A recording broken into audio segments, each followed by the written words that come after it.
ఈ నగరాన్ని గొప్పగా నిర్మించుకుందాం. ఏమైనా అపోహలు ఉంటే తొలగించుకోండి. ప్రోయాక్టివ్గా రియాక్ట్ అవ్వండి. ఒక పాజిటివ్ నరేషన్ని బిల్డ్ చేయండి. రియల్ ఎస్టేట్ ఈజ్ ఫైనల్గా ఒకటే మాట చెప్పుకున్నారు, రియల్ ఎస్టేట్ ఈజ్ సెంటిమెంట్. మీరు ఏ విధంగా ఈ సెంటిమెంట్ను డ్రైవ్ చేస్తే ఆ విధంగా ఉంటుంది.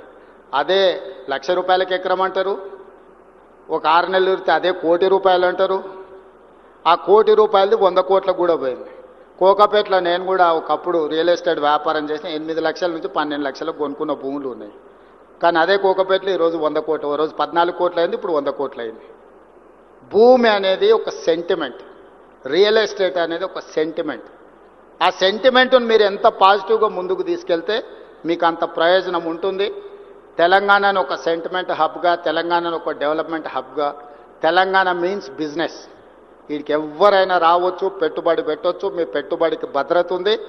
భద్రతతో కూడా మీ పెట్టుబడికి లాభాలు ఇప్పించే బాధ్యత నాది. అనుమతులతో పాటు లాభాలు ఇప్పించే బాధ్యత నాది.